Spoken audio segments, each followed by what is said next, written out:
한국은행이 부동산 가격에 지나치게 거품이 껴있다 이렇게 경고를 하면서 그 배경 중 하나로 사상 최저 수준의 저금리를 꼽았습니다. 자, 한국은행의 입장을 두고 금리 인상 예고한 거 아니냐 이런 해석이 나오는 가운데 미국의 연준의 파월 의장은 이렇게 말했습니다. 선제적 금리 인상은 없다.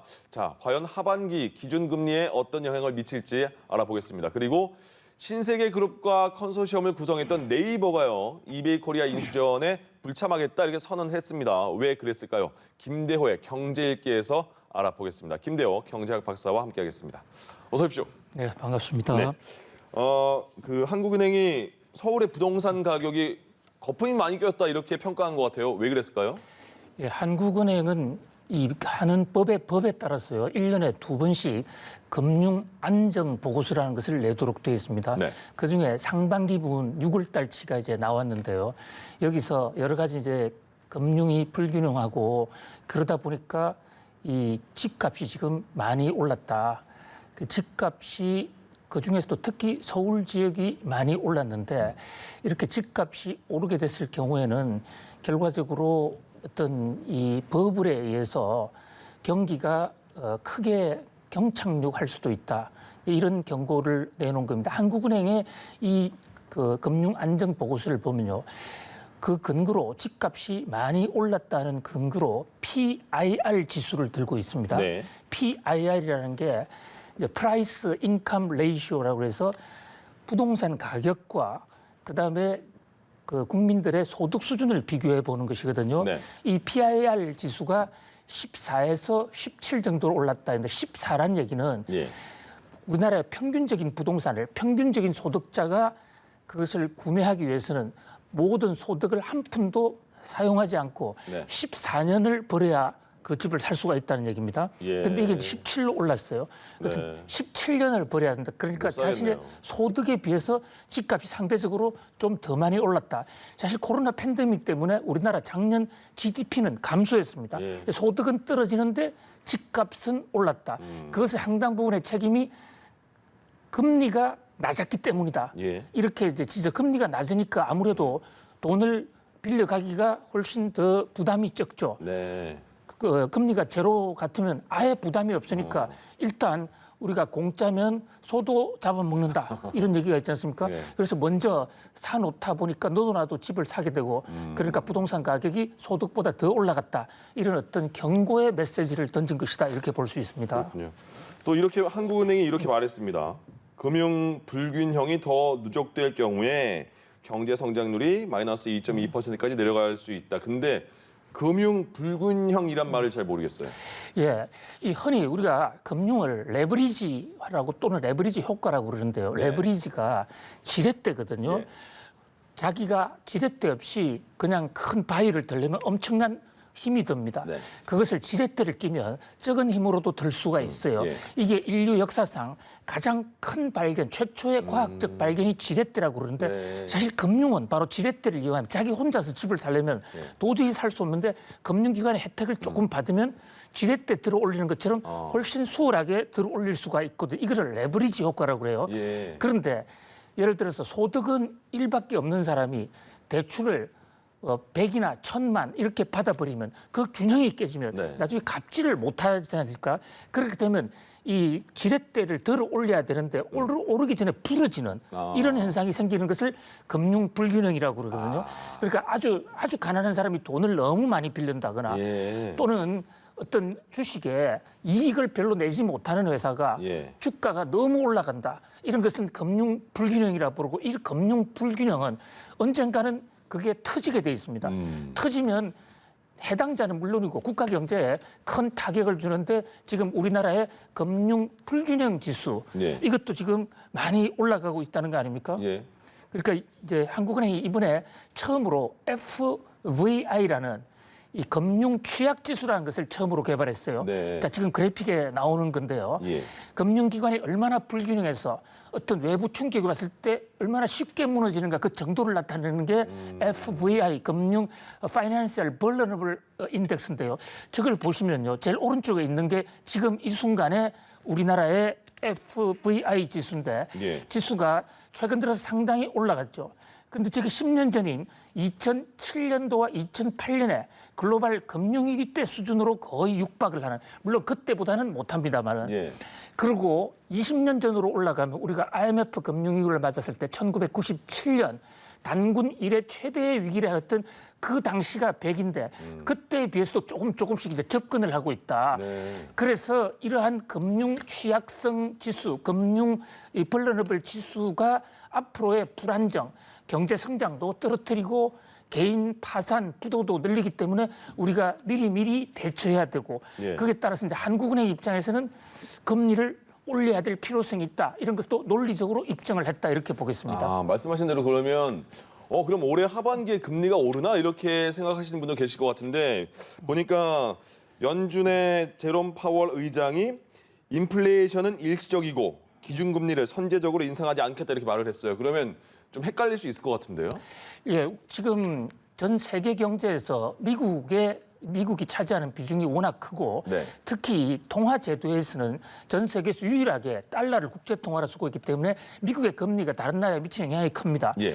제롬 파월 연준 의장이 지금 그래픽에서 보시는 대로 오늘 의회 청문회에 나와서 이런 얘기를 했습니다. 네. 지금 미국의 물가 상승이 예상했던 것보다도 이상이다. 그러나 그럼에도 불구하고 선제적으로 금리 인상은 안 할 것이다. 아주 강력하게 얘기했어요. 네. 여기서 말하는 선제적이라는 것은 미리 금리 인상을 안 한다 이거든요. 네. 왜 무엇보다도 미리냐 이게 중요한데 현재 금리는 물가하고 연동이 되어 있기 때문에요. 물가가 오르지 않도록 하기 위해서 금리를 올리는 것입니다. 예. 그래서 그동안에는 미국 연준이 미국의 최고 의결기구 통화정책 의결기구인 FOMC가 인플레가 올 것 같으면 물가가 2% 정도가 올라갈 기미가 있으면 사전적으로 선제적으로 금리를 올렸습니다. 그것이 전통적인 미국의 금리 정책의 베이직이에요. 예. 그런데 선제적으로 금리 인상 안 하겠다. 무슨 얘기냐면요. 지금 당장의 물가가 좀 올라도 자, 물가하고 인플레의 차이가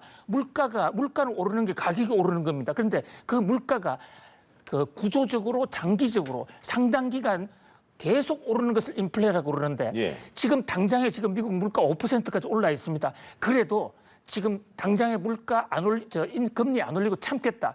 그래서 나중에 물가가 너무 올라서 인플레가 팍 터질 때 그때까지는 참겠다. 왜? 지금 코로나 팬데믹 때문에 작년에 마이너스 기저효과 때문에 지금 물가는 지나치게 기저효과로 좀 과대평가된 점이 있고 예. 코로나 팬데믹 때문에 아직도 어려운 계층이 있다. 그래서 금리를 올리는 건 사실인데 그 선제적 인상을 하지 않으면서 물가 추이를 좀 더 보겠다. 이것이 이제 제롬 파월의 발언의 핵심입니다. 그렇군요. 저희가 얼마 전에 계속 신세계와 네이버가 합쳐서 이베이 코리아를 인수할 것이다 말씀드렸는데 네이버가 여기서 빠졌어요. 예, 지금 이베이 인수전이 삐거덕거리고 있습니다. 지금 이 이베이라는 이커머스 회사를 사기 위해서 이마트와 롯데가 경쟁을 했었죠. 네. 그런데 이제 이마트는 신세계 그룹인 이마트는 네이버하고 연합군을 구성했습니다.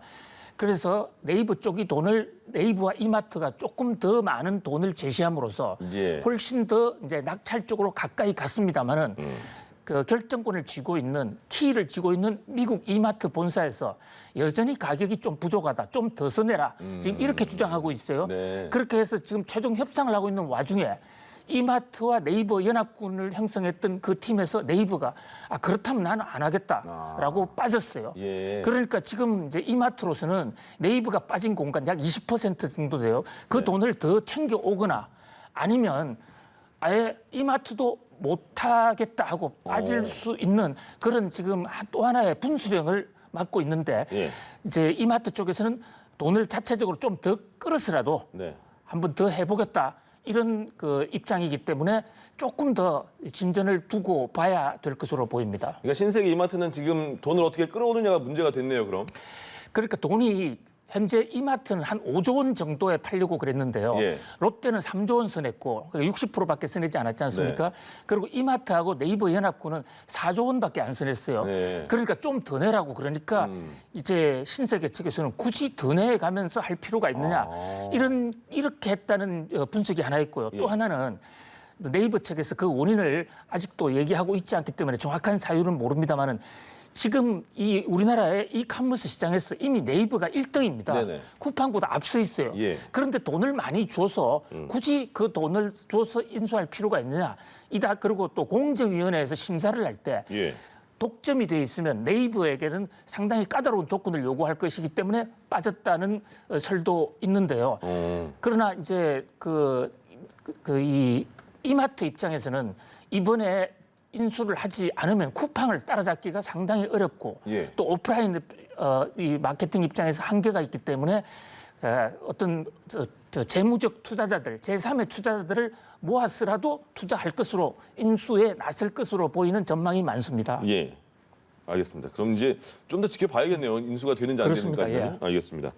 이스타항공이 주인을 만났습니다. 이스타항공 지금 그 월급 못 받은 분도 굉장히 많고 퇴직금 못 받은 분도 굉장히 많은데 우선 인수 우선 협상 대상자로 성정이라는 기업이 선정됐습니다. 성정이 어느 기업입니까? 예, 성정이라는 기업, 충청남도 부여에 있는 건설업체입니다. 네. 성정 주식회사 성정이 이제 부동산 관리하는 회사고요. 또 부여에 있는 유명한 골프장 백제 컨트리클럽, 백제 CC라는데 네. 또 국일건설 이렇게 세 회사를 하는 서울에서는 거의 알려지지 않은 기업인데요. 여기서 1,100억 원을 써내서 예. 최종적으로 일단 낙찰이 돼서 오늘 계약을 체결을 합니다. 네. 그래서 이제 특별한 변수가 없는 한 예. 110억으로 일단 이스타항공의 주인이 바뀌게 되고요. 이스타항공 1,100억이요? 예, 1,100억입니다. 네네. 예. 이스타항공에 지금 임금이 약 700억 밀려 있는데요. 그것은 이제 일괄 타결을 하게 되고 성정이라는 회사가 이스타항공의 새 주인으로 새 하늘길을 열게 됩니다. 그 정도 금액으로 그 이스타항공 인수해서 다시 또 항공 사업 할 수 있는 거예요? 예, 그게 문제입니다. 예. 그 현재 지금 재무장부상으로 또 현재 입찰 경쟁 대상에서는 1,100억이 가장 많은 금액이고 일단은 들어갔습니다. 네. 그런데 들어가도 할 일이 많습니다. 지금 이스타항공 비행기가 원래 16대가 있었는데요. 예. 리스 다 반환을 해버리고 지금 4대밖에 안 남아 있어요. 아, 예. 그러니까 새로 리스로 비행기를 해오는 또 돈이 들고요. 네. 지금 이 이스타항공의 부채가 2,500억입니다. 2,500억인데 그중에서 약 1,500원 정도는 예. 절대 깎아줄 수 없는 이걸 회생 부채라고 그럽니다. 그렇기 때문에 정상적인 영업을 하기 위해서는 이스타가 앞으로도 적어도 1,500억 또 2,000억 내지 3,000억 정도는 들어야 비행기를 띄울 수 있다. 그런데 지금 코로나 팬데믹 때문에 예. LCC 항공이 지금 국제선이 제대로 가지를 못하고 있어요. 네. 그래서 아주 갈 길은 멀다. 난관은 만만치가 않다. 이렇게 볼 수 있겠습니다. 지금 해고된 직원 굉장히 많잖아요. 해고된 직원들 지금 몇 개월 동안 임금 못 받았는데 그 임금도 주려면 돈이 더 필요하지 않을까 싶은데. 그렇습니다. 이제 임금은 이미 해고된 직원들은 해고된 이후부터는 임금이 안 나가지만 해고되기 전에 예. 그 채임된 그것이 이번에 바로 이제 1,100억 인수자금 중에 네. 약 700억 원을 우선적으로 해고된 직원들을 주거든요. 아, 그렇군요. 그렇게 되면 일단 해고 체불은 어느 정도 해결할 수가 있지만 예. 나머지 돈 가지고 비행기 회사를 끌어가야 되는데 그러게요. 그게 쉽지가 않기 때문에 좀 돈이 더 들어와야 됩니다. 그러나 이에 대해서도 이 성정에 이 형수님 씨, 형남순 씨입니다. 네. 이름도 생소하고 저보다도 더 연세가 더 많으시더라고요. 저분이 아주 입지전적인 인물이에요. 예. 형남순이란 분. 전혀 알려지지 않은 분인데 네. 저분은 이 건설판에 노가다로 시작하신 분이에요. 네. 그래가지고 근로 예. 그래서 거기서 포크레인 기사 자격증을 우리나라에 5명 제일 먼저 딸 때 그때 따낸 사실상 1호 자격자죠. 예. 그래서 한평생 땅하고 바위를 파면서 네. 거기서 건설의 기법을 배웠고 거기서 일어나서 25살에 건설 부장이 됐고 예. 쭉쭉쭉쭉 성장을 해서 원래 저분이 전라북도 남원 출신입니다. 예. 이스타항공이 전라북도를 기반으로 하고 있거든요. 그리고 사업은 바로 위에 있는 충청남도 부여에서 했어요. 예. 그러니까 우리나라 중서부 지방을 하늘을 책임지는 그런 면에서 야심만만하게 지금 추진을 하고 있고 예. 본인이 지금 개인적으로도 돈이 수천억 있다. 또 골프장 하나 팔면 수천억이 된다. 그래서 부족한 자금 충분히 맞춰갈 수 있다. 회사만 놓고 보면 회사는 성정에다가 국일건설 그리고 이 다 합쳐서 예. 300억 정도밖에 안 되지만 3, 4천억 정도를 개인적으로 조달할 수 있다. 예. 이렇게 지금 호언장담을 하고 있습니다. 그렇군요. 오랜만에 김대호의 이야기 보따리를 들었습니다. 재밌었습니다. 예. 감사합니다. 김대호의 경제 읽기 김대호 경제학 박사와 함께했습니다. 고맙습니다. 고맙습니다.